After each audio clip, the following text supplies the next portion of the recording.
Hello all, welcome to the online lecture series of Rajagiri School of Engineering and Technology. I am Anjusri VK, Assistant Professor, Department of Computer Science and Engineering. In this session, I will be dealing with Module 3, Part 1. These are the contents that I will be discussing: multiprocessor system interconnects, hierarchical bus system, crossbar switch, multi-port memory, multi-stage and combining network. In module 1 and module 2, we discussed about the different components like multiprocessor, what are multi-computers, and the different sub-classifications under this multiprocessor and multi-computer, and how to evaluate the performance of a machine. Then coming to module 2, we discussed about the CISC and RISC architecture, about superscalar, about vector processor, about VLIW, very large instruction word. These are the things that we discussed in module 1 and 2. And the next, that means in module 3, we will be discussing about the different ways by which we can interconnect these processors. How we can interconnect the processor and the memory, as well as the processor and the IO devices. How the IO devices will be communicating with the processors, or how it will interact with the memory, how the interconnections are happening. So the module 3 is entirely based on the different interconnection mechanism used in a multiprocessing environment, especially in parallel environment. So some different topologies or some different types of network architectures are used in this multiprocessor or in multi-parallel environment for performing the data transfer or for communicating with the processors. So that things will be dealing in this module. So in the case of a parallel processing, as like any other processing environment, we need to communicate with the shared processor or the shared memory, the processors, as well as the IO and the peripheral devices. So there should be an efficient mechanism or a efficient system interconnection needed to perform this fast communication. So we can use different types of interconnection mechanisms. So in this module, mainly we are dealing with the different interconnection mechanisms like hierarchical buses, crossbar switches, as well as the multi-stage network. So this is a diagram that is a generalized multiprocessor system that actually combines the features of UMA, NUMA and COMA. So you know what is UMA, NUMA and COMA. These things already we discussed in module 1. So you can refer if you don't know UMA, NUMA and COMA. So these features of these three type of shared memory systems are actually used here. So I will explain the modules first. The first one is the SM1, SM2, etc. SMM. That is the shared memory module. Next is the P1 etc. up to Pn. You can see here P1 etc. up to Pn, which is actually the processors, indicates the processors from P1 to Pn. C1 etc. up to Cn, which indicates the cache memories, and the LM, that is actually the local memory associated with each and every processor. So here some additional things are also there. The processor is actually usually communicating between the cache as well as the local memory, and that is the normal thing. And in addition to that, you can see some other modules also here. So I'll explain the usage or the functionalities of those modules here. So here you can see the first one, which is the IPMN, which is known as the Inter-Processor Memory Network. So the use of this network is to provide the interconnection between the shared memory and the processor. So mainly IPMN is used for providing interconnection between the shared memory and the processor. So if the processor is actually needs some data, it will go and check its local memory. Otherwise it can access the cache. So if the data is not present in its cache, it can go and ask the shared memory. That is about the IPMN. And the next one is the PION, which is actually the processor IO network. So the use of the processor IO network is simply to provide the interconnection between the processor and the IO devices or the peripheral devices. So if the processor need to access the IO device or vice versa, that means the IO device needs to communicate with the processor, that can be performed by means of this PION. And the last one is the IPCN. IPCN is Inter-Processor Communication Network, which is actually an optional one. It is actually used for direct inter-processor communication. So it is optional. So you can communicate between the processor. One processor will be communicating with the another one. That is by means of IPCN. It is optional.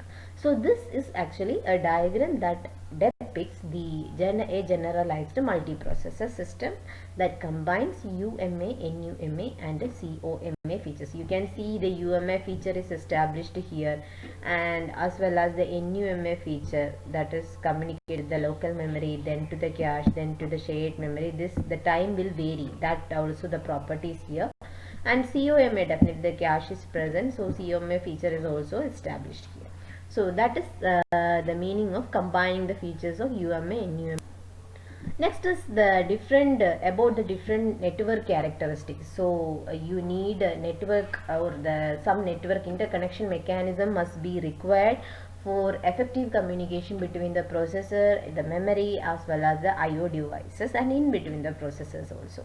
So what are the characteristics of this network? So a network mainly it will be based on a topology, a timing protocol will be there, a switching design will be there, and some control strategies will be also present. And about we'll be discussing in this module, we'll be discussing about some networks known as dynamic networks and static networks. So later I will explain what is this dynamic network and static network. So we'll be concentrating here on dynamic networks. So dynamic network are mainly used for, or it is mainly used in multiprocessor system. And the one thing that is actually characterizing this dynamic network is the timing. So the timing control or the timing is actually established by means of synchronous or asynchronous mechanism. So in the case of the synchronous mechanism, you know a global clock will be there and everything will be controlled by a one processor, and it will be actually acting as center of the processor, all the other processor, and everything will be controlled by this global clock. And in the case of asynchronous mechanism, there will be a handshaking. That means there will be a master slave relationship will be there. So the first thing that you have to note in the case of a network characteristic is the timing. So we'll be discussing all these things regarding the dynamic networks in the coming slides. So the network characteristics, the first thing that you have to consider is the timing. So the timing can be either synchronous or asynchronous. The next is the transfer, the thing or the way by which the data can be transferred. So it can be circuit switching or packet switching. So circuit switching means, you already learned in networks what is circuit switching. There will be a path. So you'll be designing a path, and that path will be used for transferring the data for the entire duration of the communication. That is circuit switching. The next is the packet switching, in which the information that you need to transfer will be broken into small packets and it will be transferred. That is the main means by which the data transfer is used in the case of processor technologies also. And another one is the control strategy. The control strategy can be divided as like centralized or distributed. So with centralized control, a global controller receives requests from all devices attached to the network and grants the network access to one or more requesters. And in a distributed system, the requests are handled by local devices independently. So that is the difference between centralized and distributed.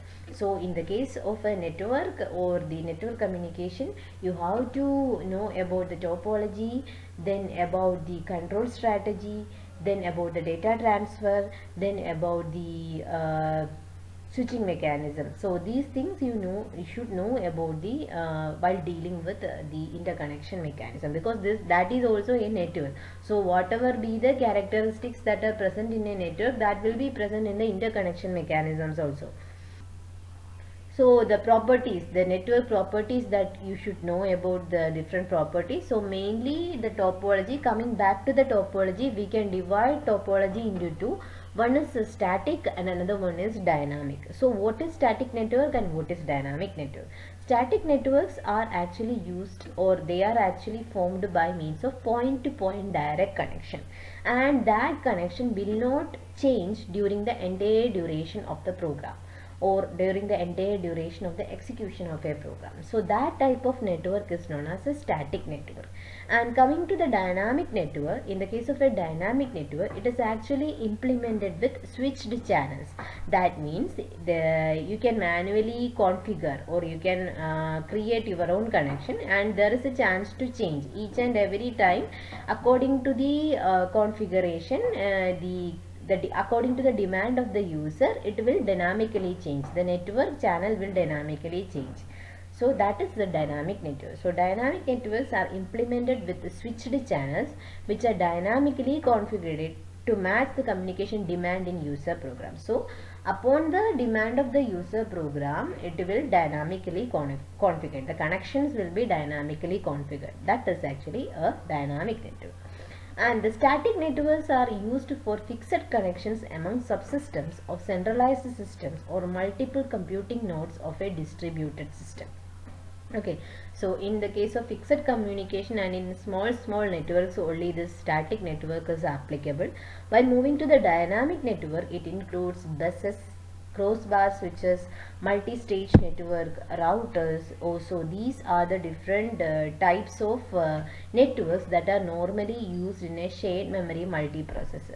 So that's why I said in the previous slide that dynamic networks are the one that we are going to deal with in this module, because it is generally used in multiprocessor system. That means the shared memory multiprocessor system. So the main networks that are coming under dynamic networks are buses are there, crossbar switches are there, multi-stage networks are there, routers are there. So these are the different things, or the different networks that are coming under the classification of dynamic networks. So we will be learning about these networks in detail in this module. So while dealing with interconnection network, or while learning about interconnection network, you have to definitely know the parameters of a network.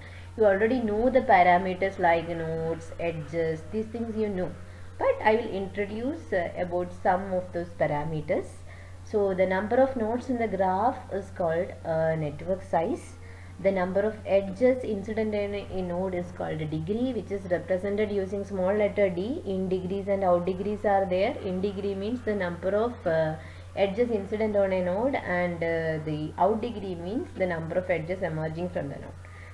And the diameter d of a network is the maximum shortest path between any two nodes, which is represented using capital D. The path length is actually measured by the number of lengths traversed. And another important thing is when a given network is actually cut into two equal halves, the minimum number of edges along the cut is known as the bisection bandwidth, channel bisection bandwidth. So there is a network. So suppose you imagine the network as graph. So if a graph is actually cut into two equal halves, and the minimum number of edges along that cut, that is known as the channel bisection width, represented using small letter b. And the wiring density capital B can be expressed as the bisection width into channel width. That will give you the wiring density. Next is about the data routing function. So if you want to transfer data from one node to another node, there will be some routing functions will be there. So here also some routing functions we need to discuss. So a data routing network is used for inter-PE data exchange, inter-processor element. PE means processor element. So if you want to transfer data between two processors, then you need to know about some routing functions. And these are the commonly seen routing functions like shifting, rotation, permutation, then broadcast, multicast, shuffle, exchange. These are the different routing functions commonly used in interprocessor communication. And one more thing, one can use a crossbar switch to implement the permutation in connecting P's among themselves. So if you are choosing a permutation routing function, then the permutation can be used by a network known as a crossbar switch. So this is actually a network, and the crossbar switch is actually implemented always with the permutation function.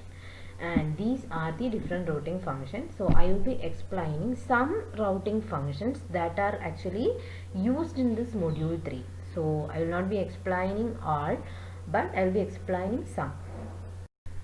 Next is the first routing function, which is actually the permutation. So for permutation, for an n objects, there are n factorial permutations which the n objects can be reordered. So if you need to use the permutation function for 6 objects, there would be 6 factorial permutation.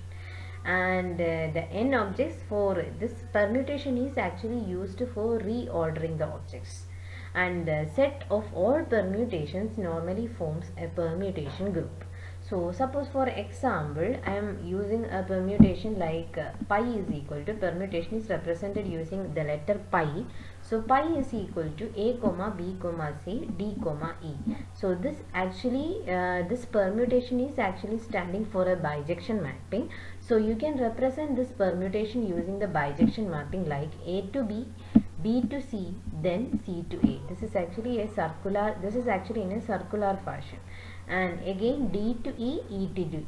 So totally the permutation, the period of this permutation, here number of objects are 3 and here it is 2. So together it will form 6. So that is actually the period of the permutation. And definitely you need a crossbar switch to implement the permutation. So this bijection mapping and the pi function, that is the permutation pi, is very important in this module. So you need to know or how to write the bijection mapping if the permutation is given. So next is the perfect shuffle and exchange. That is another method of data routing. So here two types of perfect shuffles are there. So one is perfect shuffle and another one is the inverse perfect shuffle. So I will explain it by means of an example. So first I will explain what is a perfect shuffle. Perfect shuffles are actually it's a special permutation function that is normally used for parallel processing application. And here it is if you need to shuffle 2 raised to k objects. So suppose it is 8, it can be represented as 2 raised to 3. So if you need to shuffle 8 objects, express each object by a k bit binary number. That means if you need to shuffle k objects, that means n is equal to 2 raised to k objects. That means if you need to shuffle 8 objects, then you have to represent that 8 at the power of 3. So 8 can be represented as 2 raised to 3. So that must be represented as a k bit binary number. That means a 3 bit binary number. That is a case for perfect shuffle. To shuffle n is equal to 2 raised to k objects, express each object by a k bit binary number. So I will show you how this perfect shuffle and inverse perfect shuffle work. So you can see a number here which is represented in the binary format, which is actually the number 6. So 110 represents 6. So how the perfect shuffle will work, that we will see here. So 110 is the number. So while doing the perfect shuffle, what actually happens here is, so the 1, that means the leftmost bit, that means the MSB is actually moving to, or it is circularly shifting toward to the LSB position. And next, the middle bit is actually moving to the MSB position, and the previous LSB is moving to the middle position. So a circular shift is actually happening from the MSB to the LSB. So that is normally happening in a perfect shuffle. So the final result, the 6 will become what? 101, which is actually 5. Okay, that is happening in a. So you can see the different mappings here. So if you are checking here, you can see that 0, 0, 0. If you are doing a circular shift, the result will be again 0, 0, 0. Then 001, if you are doing a shuffle here, the 1 will be actually moving to the middle position, 0 will be coming to the last position, so the result will be 010. So like that the others also. And this is actually perfect shuffle. And to the inverse perfect shuffle, it is actually doing the reverse of the perfect shuffle. So in the case of perfect shuffle, the MSB is moved to the LSB position. So in the case of inverse perfect shuffle, the thing will be happening in the reverse manner. So I will show you now with the example. Again the number 6. So I am going to do 110 is the binary representation of 6. So I am doing the inverse perfect shuffle. So let's check what will happen. So 0 is moving to the to the MSB position. LSB moved to the MSB position. So the middle bit moved to the LSB position. The previous MSB moved to the middle position. So the 6, when we do the inverse perfect shuffle, it will change to 011. So that is the inverse perfect shuffle. So these are the different results of 000 to 111. While doing the inverse perfect shuffle, what are the numbers or the results that you are getting? Again for 000, you will be getting 000. For 001, where we are doing the inverse perfect shuffle, so the 1 will be moving to the MSB position. So and 00 will move shift to the right. So the final result will be 100. Next is another routing function which is known as hypercube routing function. In this case, all the nodes are represented as the vertex of a cube. You can see here in the figure that the cube is actually represented as the vertex of the cubes are actually represented in the form of a binary number. Here 001, 000, 001, 010, 011. Like that, the other vertexes are also marked. Here we can define three types of routing function. They are known as the routing by the least significant bit, routing by the middle bit, as well as the routing by the most significant bit. Each and every binary number is actually represented, or it can be defined as C2, Z1, 0. That is C2, it is at the MSB, C1 the middle bit, and Z0 as the lowermost bit or the LSB bit. So the routing by the least significant bit C0 means the information will be passed between those nodes whose LSB values are only different. So here you can see 001 and 000, which is actually only differ in their LSB bits. So communication will take place in between those nodes. And in the coming to the next one, 010 and 011, here also the only variation is in the LSB bits, which is 0 and 1. So here also the communication will go on. Next is routing by the middle bit, which is C1. Here you can see 000 and 010, which is actually only differing in the middle bit, which is 1 and 0. So here communication will go on. And 001 and 011, here also the difference is only in the middle bit. So here also the communication will happen. Finally, coming to the last category, which is the routing by the most significant bit, which is the C2. So here if you are taking 000 and 100, they are only differing in the MSB value of these two bits. So communication will go on between these two bits. So that is all about the hypercube routing function, in which the vertices of the cube are represented by means of a binary number, and the communication between these nodes will be happening by means of three strategies. So those strategies are explained now. So definitely there will be a performance for measuring a network. So the performance measurement strategies of a network are functionality, network latency, bandwidth, hardware complexity, as well as the scalability. Functionality refers to how the network supports data routing, then synchronization, message combination, etc. Network latency is the worst case time delay for a unit message to be transferred through the network. Bandwidth is the maximum data transfer rate. It can be in megabytes, gigabytes, or terabyte that normally transfers through the network. And next is the hardware complexity. It refers to the implementation cost, such as cost required for wire, switch, connector, interface logic, so and so. The last one is the scalability. That refers to the ability of a network to be modularly expandable with a scalable performance with increasing machine resources. So these are the different categories of network performance, or the different elements by which you can evaluate the performance of a network. So, static interconnection and dynamic interconnection network are the two categories of networks. Static interconnection networks are the networks those which are fixed. Once built, it is fixed, and they are using direct links. So these are some examples of static interconnection network, like linear array, ring, caudal ring, barrel shifter. These are the examples of static connection network. It is not that much important, because in the module 3 the multiprocessor network is actually concentrating on dynamic interconnection network. The next category is dynamic connection network. Mainly the dynamic connection network are used for multi-purpose or general application.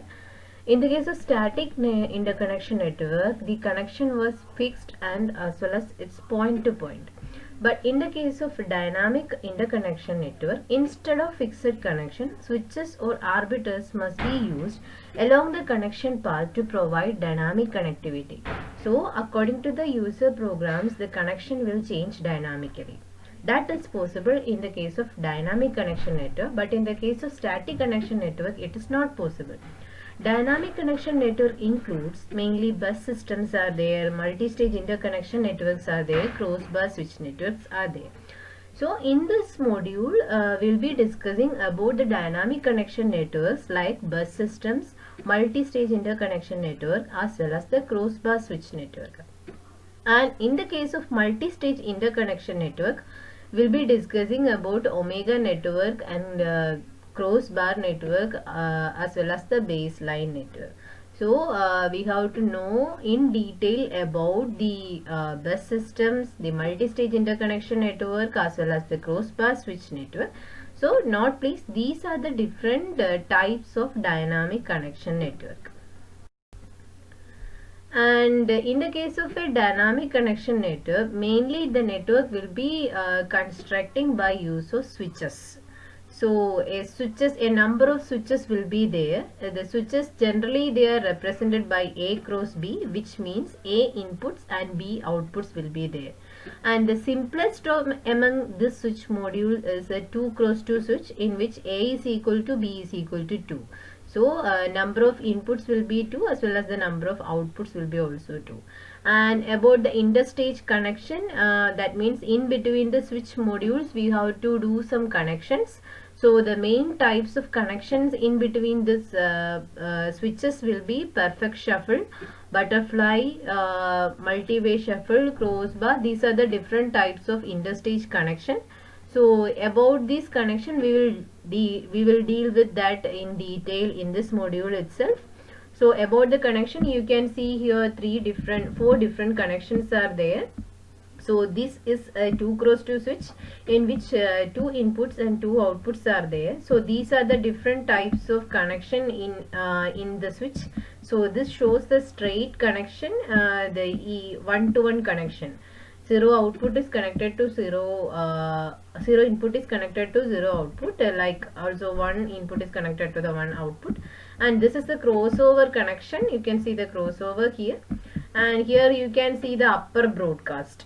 So from the upper output, from the upper input, broadcasting is done to both the outputs, and the lower broadcast, in which from the lower input, output is passed to both the 0 and 1 present at the output side. So these are the different types of connections that is actually present in the switch. So we will discuss about these also in the coming sessions. And here you have to note about the dynamic interconnection network. In the dynamic interconnection network, its purpose you know, and the different classifications of dynamic interconnection networks are also there. So and about the interstage connections, so mainly here switches are used in the dynamic connection network or the multi-stage connection network. And here you can see a multi-stage connection network. This is an example for a multi-stage network. So this is actually a representation diagram. In this way actually the network looks like. So here mainly the switches are actually used for constructing a multi-stage network.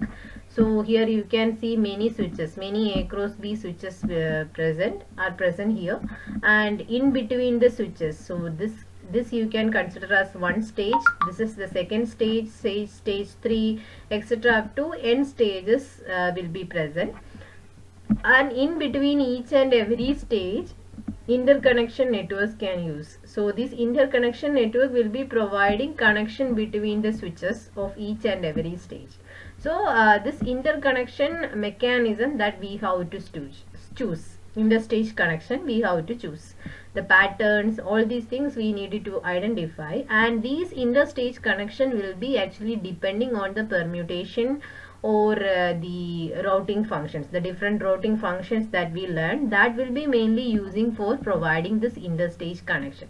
So this is only a representation diagram. In this module we need to learn in detail about the construction of a multi-stage network. So here we are learning about omega network, and in the omega network we need to construct. So this is just a diagrammatic representation of multi-stage interconnection network. So these are the switches. This is just only a diagram. So this is a model. You can consider this as a model. So we will construct a network like this in part 2. This is the reference. Thank you.